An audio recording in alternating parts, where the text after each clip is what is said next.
මෙවර ආසියානු කුසලානි සුපිරි සිව් දෙනාගේ තරඟ වටේන්ම කල්වේලා ඇතිවම ඉවත් වූ ශ්‍රී ලංකා කණ්ඩායම සිය අවසන් තරඟයට පිවිසෙද්දී ඔවුන්ගේ ප්‍රතිමල්ලවයන් බවට අසල්වැසී ඉන්දියාව පත්ව තිබුණා. සිංහයින් සිය ගෞරවය බේරා ගැනීම වෙනුවෙන් පිටියට පිවිසෙද්දී කාසී වාසී දිනු චරිත් අසලංක පළමු පන්දුර පහර දීම සඳහා ඉන්දියානුවන්ට ආරාධනා කළා. ඒ අතර වාරයේදී පසුගියදා දිවි ගමනට සමුදුන් දුනිගේ පියා වෙනුවෙන් සිය සංවේගී පළ කළ ඉන්දිය නායක සූර්ය කුමාර් යාදේව් දුනිත්ව වැළඳ ගනිමින් ඔහුට ධෛර්යය දුන්නේ මෙලෙසින්. ශ්‍රී ලංකා නායකයාගේ තීරණයට ප්‍රබල පිළිතුරක් ලබා දුන් ඉන්දිය කණ්ඩායම පන්දු අර 20 අවස්ථානයේදී කඩලු 5ක් දැවී ලකුණු 202ක දැවැන්ත ලකුණු පූර්වක් නිර්මාණය කළා. අභිෂේක් පන්දු 31කින් ලකුණු 61ක් සහ සංජු සැම්සන් ලකුණු 39ක් රැස් කළා. තිලක් වර්මා නොදැවී ලකුණු 49යි. ජයග්‍රහණය සඳහා ලකුණු 203ක දැවැන්ත ඉලක්කයක් හඹා යන්නට කුසල් මෙන්ඩිස් සමගින් පැතුම් නිසංක ඉනිම ඇරඹුවත් කුසල් ඔහු මුණ දුන් පළමු පන්දුවෙන්ම දැවී ගියා. ඉන්දියානුවන් උදම් වෙමින් සිටි මොහොතේදී පැතුම්ගේ සහයට කුසල් ජනිත් පෙරේරා පිටියට එද්දී ඔවුන් දෙදෙනා එක්ව කිසිවෙකු නොසිතූ සුපිරි පිටිහරඹයක නිරත වෙමින්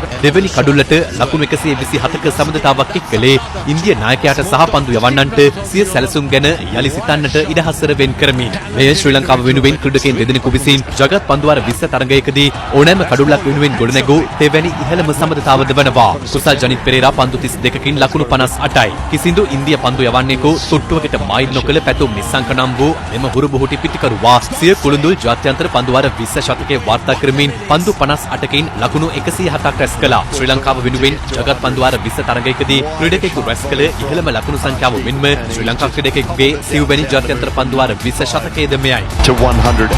මේ සමග පැතුම් ජගත් එක් දින ඉනිමකදී මෙන්ම පන්දුවාර 20 ඉනිමකදී ශ්‍රී ලංකාව වෙනුවෙන් රැස් කළ ඉහළම ලකුණු සංඛ්‍යාවේ වාර්තාවද සිය නම ඉදිරියේ ලියාවෙන් කරගත්තා. මෙම අතිවිශිෂ්ට ඉනිම ඔහු 4 පහර 7කින් සහ 6 පහර 6කින් වර්ණවත් කරගත්තේ ශ්‍රී ලංකා ක්‍රීඩා ලෝලීන්ද අමන්දානන්දයට පත් කරමින්. ඒ වන විට කර කියා ගන්න දෙයක් නොමැතිව සිටි ඉන්දිය කණ්ඩායම ලකුණු ඉඩෝරේ සිටින නායක චරිත් අසලංක සහ කමින්දු මෙන්ඩිස් ඉක්මනින් දබා ගනිමින් තරඟයට රිංගා ගන්නට උත්සාහයක් ගත්තා. ඒ අනුව අවසන් පන්දුවාරයේදී ශ්‍රී ලංකා කණ්ඩායමට ජයග්‍රහණය සඳහා ලකුණු 12ක ඉලක්කයක් හිමි වූ අතර පළමු පන්දුවෙන්ම පැතුම් දැවී ගියේ ශ්‍රී ලංකාවේ බලාපොරොත්තු සුණු විසුණු කරමින්. නමුත් ඉතිරි පන්දු 4දී දසුන් ශානක ජනිත් ලියනගේ සමග එක්ව ලකුණු 9ක් උදුරාගෙන අවසන් පන්දුවට ජයග්‍රහණයට ලකුණු 3ක ඉලක්කයක් හිමි කරගත්තා. ක්‍රීඩා ලෝලින් මෙන්ම ක්‍රීඩකයින්ද සිය අසුන් වලින් නැගිට හෘද ස්පන්දනය වැඩි කළ එම අවසන් පන්දුවයි මේ.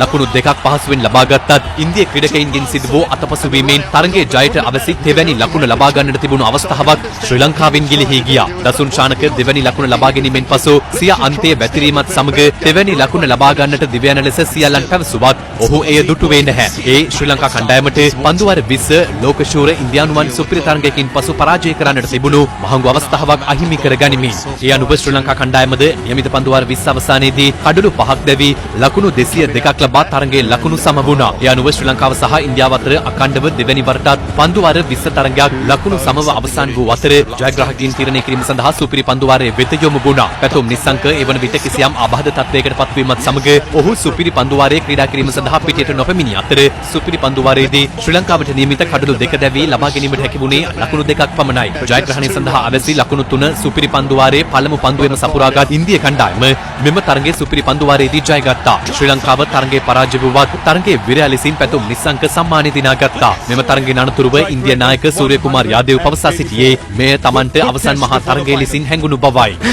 It felt like a final.